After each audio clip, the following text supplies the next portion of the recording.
Hi, my name is Melanie Olson, and I am a classroom teacher from Buffalo, Hanover, Montrose schools.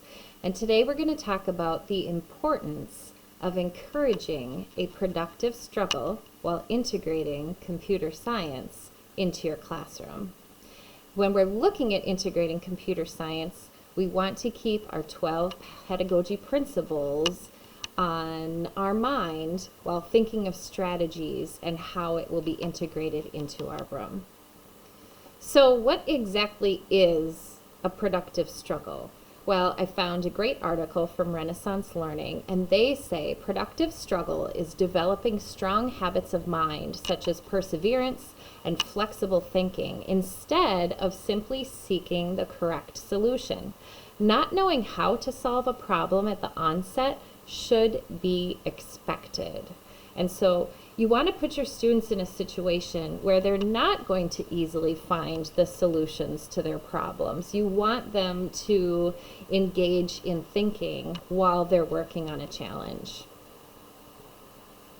I've shared this graphic before in another video, and it's from Barefoot, and it shows the concepts of computational thinkers and the approaches that they use. And when we're thinking about engaging in a productive struggle, we're really focusing on those approaches. You want your students to be tinkering, creating, they may be debugging, they will certainly be persevering, and they may need to be collaborating in order to solve those problems if they're not able to do it themselves. When my students come to me with a question, I very rarely will simply give them the answer. Oftentimes, I will ask them a guiding question to help them figure out how they can solve the problem on their own. I reassure them that I know they have the skills to solve this. They just need to spend a little time thinking of how to do it. And that's what a productive struggle is. So I may ask them, how do you think you'll solve this problem? Or what steps will you take first? Or what else do you need to know before you can solve this problem? What have you tried so far? What has worked? What hasn't worked? And sometimes if students are losing their focus, I may ask them, what is your goal? And so sometimes that will help them refocus their thinking on what is the main goal of their challenge and what they need to do in order to solve that challenge.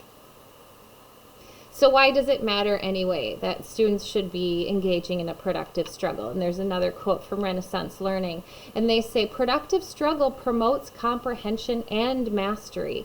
It gives students a variety of options to solve a problem, and it lessens their dependency on being spoon-fed answers.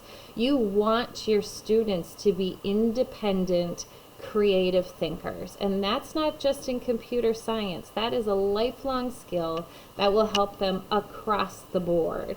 And so if I can give my students anything, helping them to be able to solve their own problems is priceless.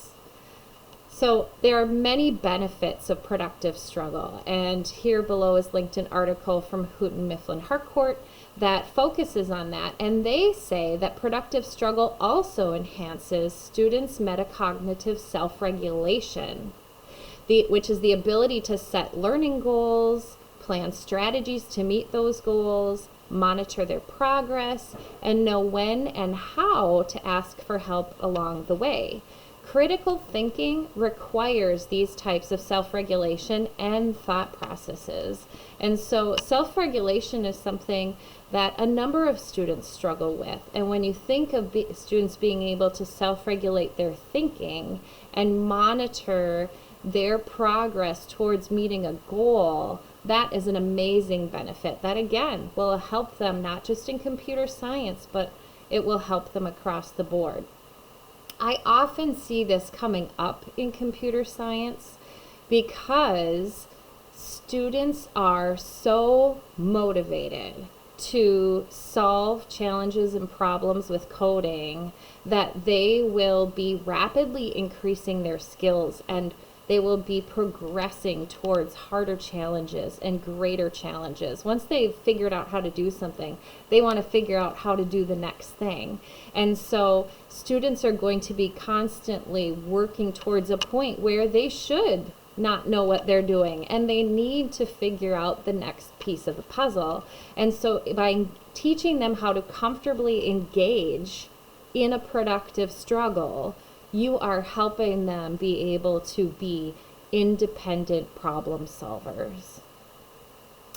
Now, one thing that is a challenge for a number of educators, including at times myself, is the fact that I have to engage in a productive struggle, and especially in computer science, because they didn't teach computer science like this when I was in school. And I know that is the case for many of my colleagues. I know for some newer teachers, you may have more experience, and that's amazing, and then you can help share that also with your colleagues. But for many of us, this was not in the curriculum when we were in school. And so we are often learning alongside our students, and that's okay. Your students should get to a point where they can outcode you, they can outprogram you, and they know more about it than you do, because you're managing the whole entire classroom while they're focusing on their coding skills.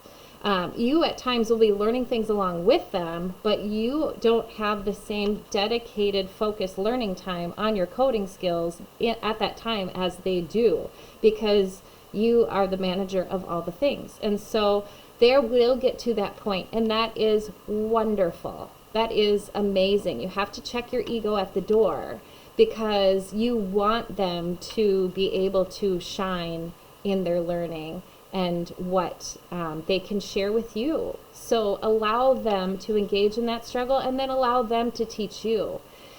And that can be a challenge, but if they can do it, you can certainly do it as well, and you can model it for them. So I hope that you have taken away some strategies to encouraging a productive struggle, not just for your students, but for yourself, when you're engaging in integrating computer science into your classroom. If you have any questions, please don't hesitate to ask. Thank you for watching.